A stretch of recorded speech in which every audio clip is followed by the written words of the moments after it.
নাকি? হ্যাঁ, ডেপ্রিসিয়েশন প্রথমে ক্যালকুলেশন করে তারপর জার্নালের পক্ষে বসাতে হবে। ডেপ্রিসিয়েশন ক্যালকুলেশন করার জন্য কয়টা পদ্ধতি আসছে? লেখো fixed instalment method.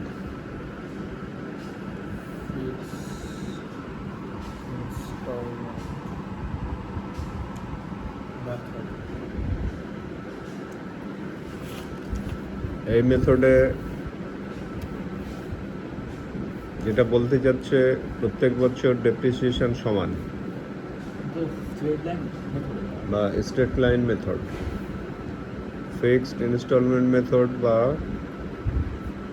Straight line মেথডে প্রত্যেক বছরই ডেপ্রিসিয়েশন সমান। মনে করো 2 লাখ টাকার একটা মেশিন, তার ডেট হচ্ছে লাইফ টাইম হচ্ছে 10 ইয়ার্স। তাহলে প্রত্যেক বছরই ডেপ্রিসিয়েশন কত হবে? 20,000 টাকা। 2 লাখকে 20,000 10 দিয়ে ভাগ করে প্রত্যেক বছর 20,000 টাকা হবে। ওটা তা আলোচনা করতেছি। তাহলে ফিক্সড স্ট্রেট লাইন মেথডে কি লিখলা?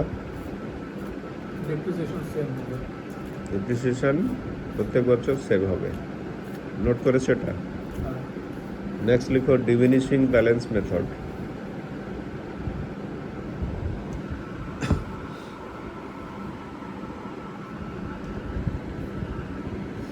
এটাকে স্যার ডিক্লাইনিং মেথডও বলা যায় না?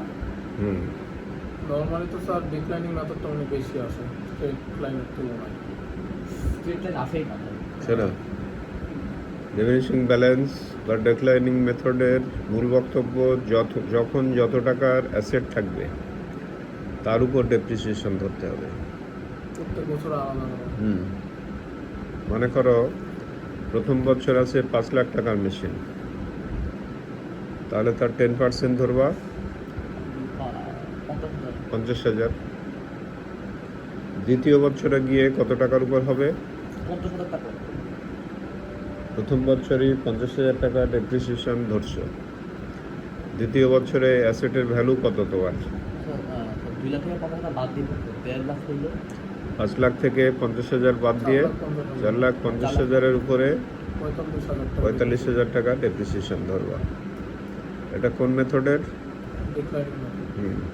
এখানে ডিমিনিশিং মেথড আর ডিক্লাইনিং মেথডের এখানে কি লিখছো? এখানে লিখে রাখো depreciation is charged on present value of asset.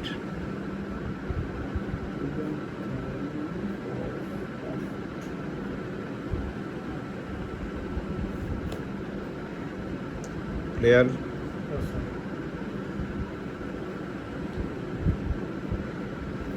মানে যখন যত টাকার অ্যাসেট থাকবে তার উপরে ডেপ্রিসিয়েশন হবে। আরেকটা মেথড আছে সাম অফ ইয়ার্স মেথড। নেক্সট লিখো।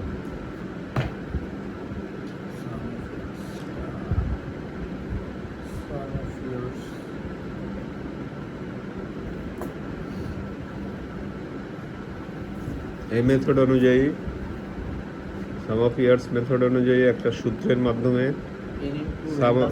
সাম অফ ইয়ার্স বের করা হয়। লিখো সাম অফ ইয়ার্স সমান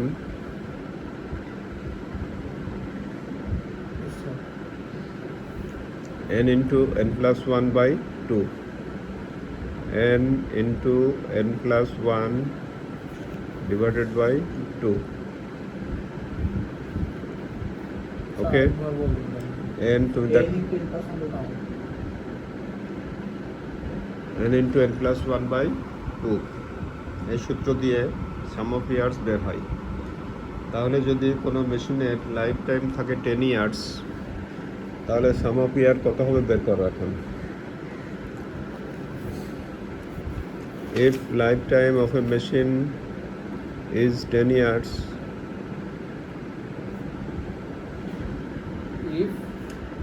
lifetime of a machine is 10 years,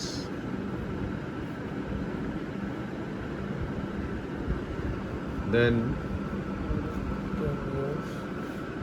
From there, 55 then sum of years equals 110/2 সমান 55 equal সূত্রে মান বসাও 55 10 ইন্টু 11/2 10 প্লাস 1 ব্র্যাকেটের মধ্যে ব্র্যাকেট ক্লোজ ডিভাইড বাই 2। এটা সলভ করো, সলভ করলে কি হয়? 55 আছে okay? 55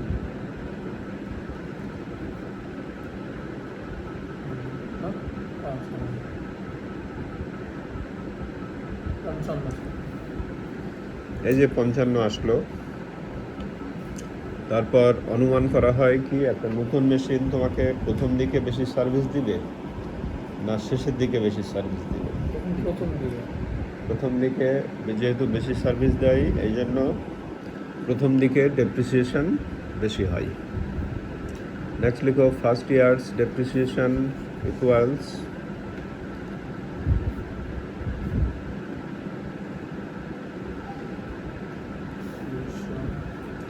Equals machine value into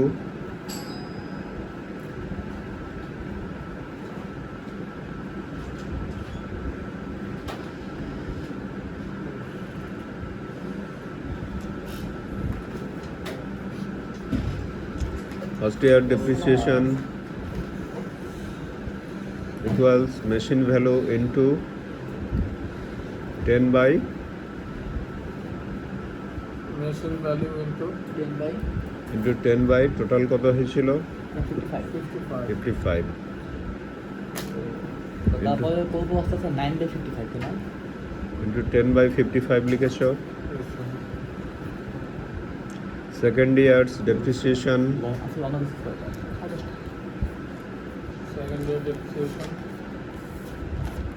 equals equals কি হবে 9/55 machine value into 9 by 55